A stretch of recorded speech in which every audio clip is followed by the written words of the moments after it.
Oh, hello. Welcome once again to Stuff and Things, where I like to talk about stuff and occasionally even things. I'm your good friend Bradley, and today it is a very pleasant Sunday Stuff and Things, and we have many stuff and things to talk about on this Sunday Stuff and Things, including upcoming videos, things that you can look forward to on Stuff and Things, this channel right here, and Stuff and Things Plays, the channel over there that I also have, where I play video games. We will also be talking about a little bit, where did I put that? I may have to go find something. Oh, no, I have it right here. The YouTube 2021 snapshot. I was sent this for both of my channels. I thought it had some interesting information that I would like to impart to you. And then we'll talk a bit about Christmas traditions or holiday traditions. I'd be curious to hear about some of your non-Christmassy holiday traditions for this time of year. Go over some of the things that I used to do as a kid, some of the things that I do now, ask you what you do. Just let's share some information here around the holidays. And then of course we have your questions, comments, etc. in hashtag askstuffandthings. So let's get going.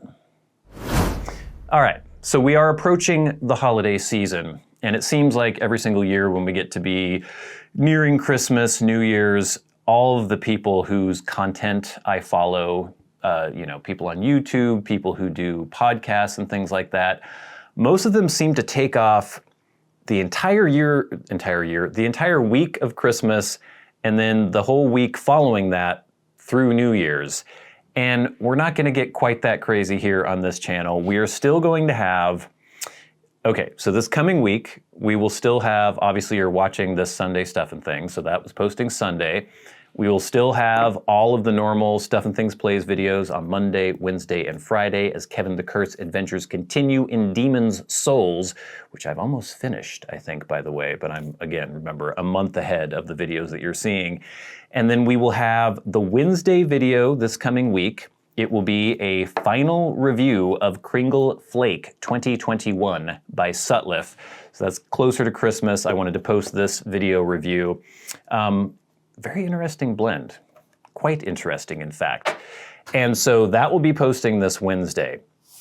On, what day is which? Thursday is Christmas Eve, right? Or no, Friday is Christmas Eve, and Saturday is Christmas. So I'm not going to be recording a Sunday video for next weekend because it's gonna be Christmas. I'm gonna be busy doing stuff with family. What I will try to do is record something this week that I can post either on Christmas Eve or Christmas. Just a little, holiday special. So we'll probably have that posting Friday or Saturday, but no Sunday video next week. And then after that, everything should be about the same. I should still have, oh no, that's true. I won't have a Wednesday video the week after Christmas, because I'm not going to be recording on the weekend of Christmas. Does all that make sense? So, Sunday video that you're watching today, there will be the normal Wednesday video, which is the Cringle Flake video, and then there probably won't be a Sunday video. Actually, let me check my calendar here. Yeah, there won't be a video on Wednesday the 29th, but then after that, there will be your typical Sunday videos, Wednesday videos, and we will continue to have our Monday, Wednesday, Friday videos on Stuff and Things Plays. Hopefully that made sense. Now, as we are getting towards the end of the year, another year in the books, YouTube sent out this little mailer, and I've noticed a lot of different places have done this. Like Nintendo sent me a year in review where they showed me frighteningly how many hours I spent playing my Nintendo Switch. But this has more to do with you, actually. This is the YouTube your 2021 snapshot. I have one for Stuff and Things, and then I also have one for, hopefully, for Stuff and Things Plays, don't I? Maybe, somewhere? No, I don't. I just have the one for Stuff and Things, but that's fine. So, this is pretty interesting. It shows us watch time, total views, comments received, all that good stuff. So let's just get into this a little bit. For 2021, we had a watch time of 6.4 million minutes. So not bad. You guys watched 6.4 million minutes of content. That's a lot. There were 1 million total views. Let's see if we can get that up to 2 million by next year's snapshot. Huh, gang? Come on, we can do this. 2 million views. I think that's doable. I think that's definitely doable. The most watched video is still the Midori Traveler's Notebook video that I posted many years ago. That still gets more views than any other video on the channel. So if I really wanted to have a very, very successful channel, I would focus entirely on the Midori Traveler's Notebook, apparently. Top countries for channel views. This is interesting. Or actually, it makes a lot of sense. It's the United States. Number 2 is the United Kingdom. Number 3 is Canada. So native English-speaking countries. It was interesting, though, on the Stuff and Things Plays stuff, the number 1 was US. I think number 2 was Sweden, which is kind of weird, kind of interesting. We received 4,376 comments this year, which actually seems a little low to me, but it's still a lot, and I really appreciate all the comments that you all leave on these videos. They're great just in terms of interacting with you, and then they're also just helpful, giving me inspiration for topics, things to talk about on the videos, things that I can make videos about. It's much appreciated. So thank you for your comments. And then the month of January had the most views, and that seems to be typical. It seems like December, January, I always have the most views on my channel. So that's pretty cool. 29,000.4 likes, or 29.4 thousand likes. Lots of comments, lots of views, and let's just keep it going, gang. We have had, lifetime, this is interesting. There have been 2,748 days since my very first upload on Stuff and Things. And some of you have been around for that entire time. If any of you have been around from the very first video, which I think was about a case trapper pocket knife, let me know in the comments. I would love to feature you in a video soon. Just thank you for being around here for that long. We have had 246.6 thousand likes in the lifetime of this channel and 57.3 thousand comments. Pretty crazy. So, we've been around a long time making videos on Stuff and Things, and then also Stuff and Things Plays, and just to see the continued engagement, and I don't know, I don't want to say we've made a difference, because I don't know that that's really the case, but we have definitely connected with people, and there are people who I remember being around for years and years, and I still hear from you, and it's just great. I think it's really cool that we're still here, we're still making videos, and that you guys are still watching, and I really appreciate it. So thank you so much. Now, as it is getting close to Christmas, just a couple days away, or no, a week away, less than a week away, slightly less than a week away as you're watching this video now, I thought it would be fun to talk a little bit about Christmas traditions, things that I used to do or currently still do in my family, and I'd love to hear about some of the things that you guys do in yours. And again, this isn't open just for people with Christmas traditions. I'd be curious to hear about other holiday traditions, especially things that are more esoteric, or not even esoteric, but things that aren't as common in the US. I mean, we have people from everywhere in the US, but there are so many different cultures with so many different traditions. I'd love to hear about some of those things as well. But as far as Christmas goes, it's kind of interesting how things have changed as I've gotten older and as my family has gotten bigger in some ways, but also kind of contracted in other ways. And I think back to when I was a little kid, when we first moved back to Bellingham, which is where both sides of my families, my thing is shaking everywhere in my copy here, both sides of my family were from Bellingham, but we had moved away, and then we came back when I was a little kid. And being with my mom's side of the family and my dad's side of the family, Christmas was a very big deal because we had lots of aunts and uncles and cousins, and basically Christmas Eve was the time that we would spend with my dad's side of the family, and that was a little bit smaller. There weren't as many little kids and little cousins. There were some who were around my own age, but that was my side of the family. At least sort of the patriarch of that family was my uncle, and he was married to my dad's older sister, and they were a little more well-off than most of us. And so they lived on the lake, and it was always exciting to go there because you knew you would get something cool when they would give presents to all the cousins and everything.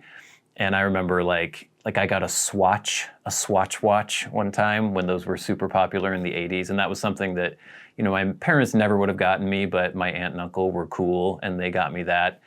And my older cousin always had a computer and computer games, so he would show me things like SimCity and stuff. So I don't know, it was just, that was always fun and a little exciting.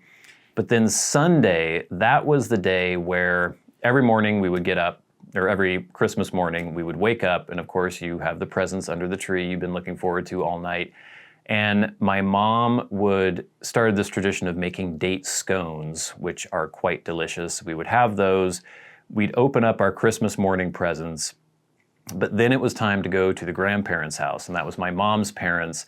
They had this beautiful house in Bellingham, and everyone would be there. All the cousins, all the aunts and uncles.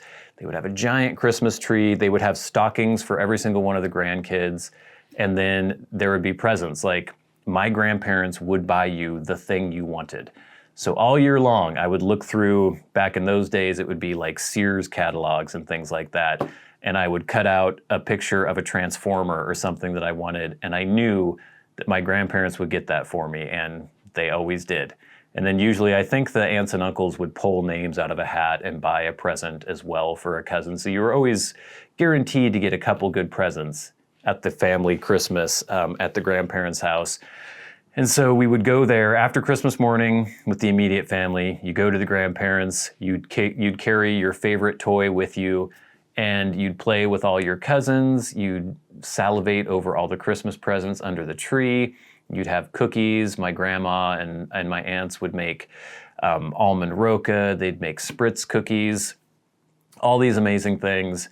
And then finally, I'm trying to remember the order. I think we opened presents before we had dinner. I'm pretty sure that was usually the case. We'd get all our stockings first. And now that I look back at it, I actually found my stocking from my grandparents' house, and it's like this big. But at the time, it seemed huge to me and just chock full of, nuts and a mandarin orange and candy and all sorts of good stuff. And then we'd open our presents, and it would always be like, this is the thing I wanted this year. And I would get it from my grandparents every single year. And then we'd all sit down to the big family dinner, and there would usually be a kids' table, which was this old, like, what would you call it? Like, it was from it was a mid-century design, like maybe from the 50s, like a metal table that also had, you could put leaves into it, but it also had a drawer underneath it. And there were knives in the drawer, like not knives that you would use in the kitchen, but like knives. And my brother and I would always get the knives out and like threaten not literally threaten, but we would tease our other cousins with these knives that we would find. And I don't know, just kicking each other under the table and having so much fun with all my cousins. And then meanwhile, all the adults would be at the big table. And it was just all the amazing food. It was my mom's side of the family. It had all these traditional dishes. Like, obviously you would have your turkey. There would often be ham as well. There would be all these weird like jellos and things that they made all the time. And lots of things that I actually didn't like sweet potatoes, would never touch those. Candied yams, all that kind of stuff. But, the gravy, the stuffing, the mashed potatoes, the cranberry sauce, like all that stuff. And then by the end of the day, you were completely stuffed with food. You were completely satisfied with the loot that you had received. And you would just be in that nice little Christmas glow.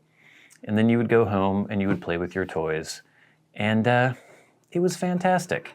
And it's weird how that all kind of changed because, as my grandparents died, as cousins grew up, everyone kind of went their own way, and there isn't that big family Christmas anymore. And I still go, and then my parents got divorced as well, so now Christmas Eve is with my dad, Christmas is with my mom, and the traditions have sort of fallen away, but we still have like a Christmas dinner at my mom's house. We go over to my mom's on Christmas morning and have scones still. And I still see all my siblings and stuff, but I don't see any of my cousins anymore. I don't really see my aunt and uncles anymore. And that kind of sucks because I do miss having that just giant family gathering.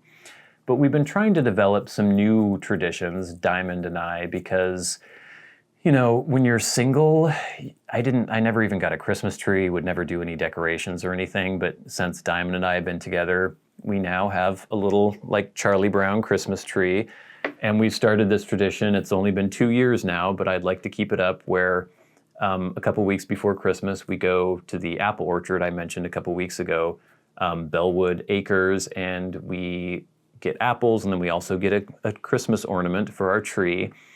And we have now gone to, there's this area where all these people put up Christmas lights on their homes and you can drive through. We've done that 2 years in a row now. We'll probably do that this year as well. And I guess that's kind of the pattern that everyone goes through, where you have the Christmas traditions with your family as a kid, and then you develop your own as you get older. And maybe you hold on to some of those traditions that you had when you were young, but then you explore new ones, and then those become important, and those gather meaning for you as you get older. And I don't know. I love new things. I love innovation, but I also feel that it's really important, and it helps any individual to have a grounding in some tradition, things that you can always look to and know, like, every year we're doing that. It just makes you feel like you're a part of something and that you are kind of connected to something. And that's what I like about Christmas traditions. And I would love to hear about yours in the comments below. But now, gang, it is time for hashtag #AskStuffandThings. Remember, if you have a question for me and you would like it answered on the Sunday Stuff and Things, tweet at SAT Bradley with the hashtag #AskStuffandThings. You can also ask me questions via YouTube comments or through Patreon if you are a Patreon supporter. But first, via Patreon, we have a question from Dr. Dre. Dr. Dre says, "Hey Bradley, question for Sunday Stuff and Things. How long would you say your average pipe bowl of tea lasts you per session? Some people like to sip while others freight train theirs. Does the type of tea make a big difference about whether it's for a review? Thanks." Thank you for the question, Dr. Dre. And then we also have one from Mahmood02 who says basically the same thing. How much time to end one pipe filler? 30 minute, hour! Exclamation point. It really depends on the blend, and it really depends on the pipe. And yes, it does depend on kind of how I'm enjoying it. So if I am at my leisure and I'm just, reading or doing something else, a pipe bowl could easily last me well over an hour. And if it's, let's say this is just an average kind of Dunhill Group 4 size bowl, it could easily last over an hour. But if it is a ribbon cut blend, maybe a little less. If it's a flake cut or something that was a broken flake that I've rubbed out, it'll probably last a little bit longer. Moisture has something to do with it as well. I would say that typically, if I'm not rushing it, I would say I would just kind of round down to around 45 minutes. But then, there's times when you might just put it down for 20, 30 minutes and then pick it up again and just have a puff every now and then. So if I'm consistently smoking it, then probably 45 minutes is the average. Next, from Twitter and Jess Steer, at Jess Steer, we have this question. Have you ever reviewed John Cotton's Double Pressed Virginia? I actually think it's amazing, and that is something. Oh, and that is something because I did not enjoy Virginia blends much at all until I smoked that one. It is definitely a significant blend and most likely up your alley. Oh God, I've done so many. John Cotton's Double Press Virginia. I think I have. That sounds familiar. So I'm just gonna do, I'm not even gonna look on YouTube. I'm gonna do a Google search. John Cotton's Double Pressed. Is it showing up? Pressed Virginia. All right, let's see. Okay, first result is from teareviews.com. Second result is from teareviews.com. Third result is pipesandcigars.com. And, here we go. Videos, review. That's not showing up on there for some reason. There we go, maybe. And there is my review for John Cotton's Double Pressed Virginia. It looks like, oh wow, that was only a year ago, a little over a year ago, and I've already forgotten. So yes, I have reviewed it. No, I can't remember if I liked it, but check that review out. Maybe I did. Next, from YouTube, these are responses to the Plum Pudding Special Reserve Flake First Impressions video. And I was a little ambivalent about whether or not we needed this kind of blend, and I mentioned that in the first impressions, and a lot of people had quite a bit to say. I'm just picking out a few of the comments. One is from MDoftheNorth, a Patreon supporter.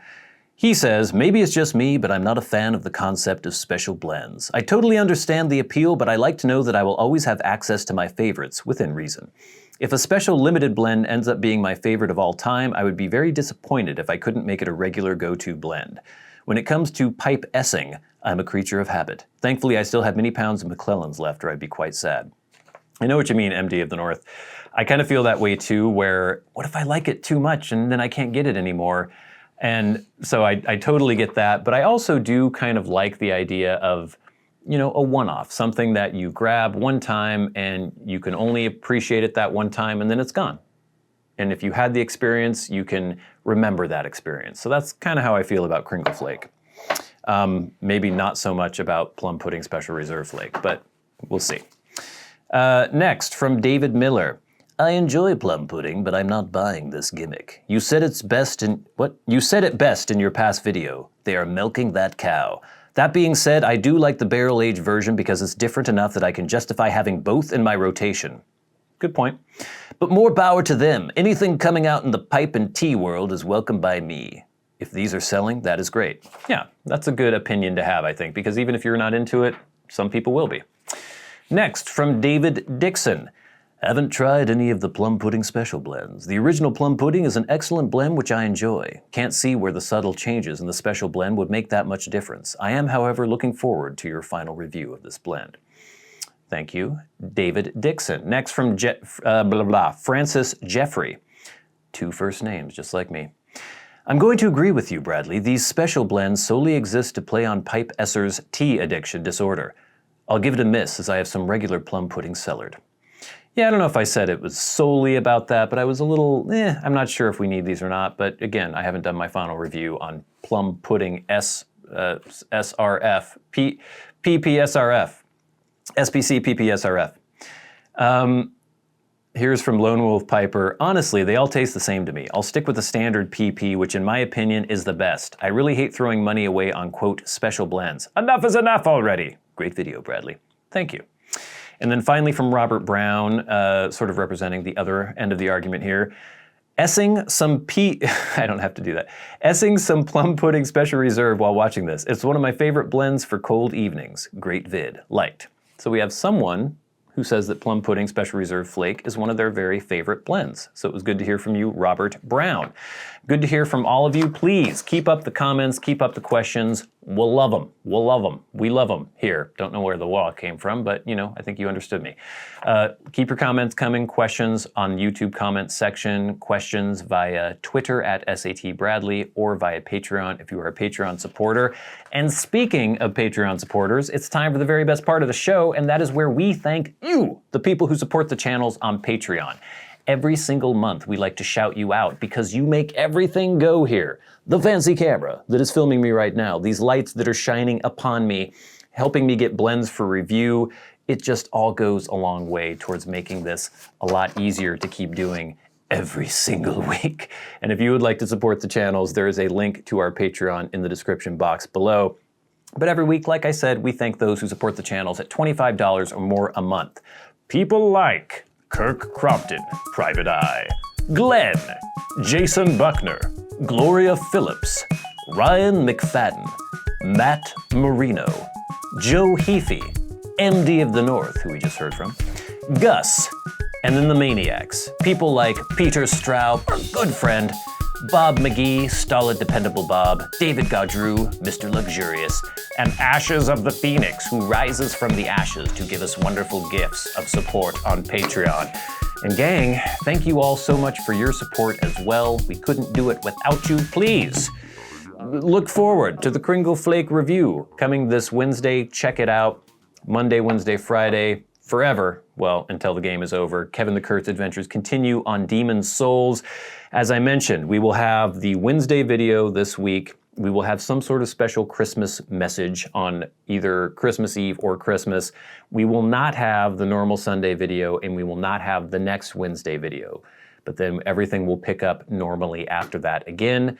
I hope you have amazing holiday times, holiday times. I hope you have amazing Christmas or special holiday times with your family. I can't really say that properly. I don't know why. But again, I will check in with you a little bit closer to Christmas. And until next time, until we meet again, I'm your good friend Bradley, you in the audience. This has been Stuff and Things on a very pleasant Sunday, Stuff and Things. Merry Christmas.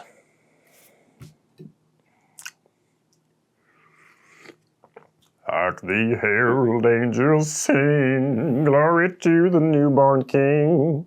Peace on earth and mercy mild, God and sinners something, something.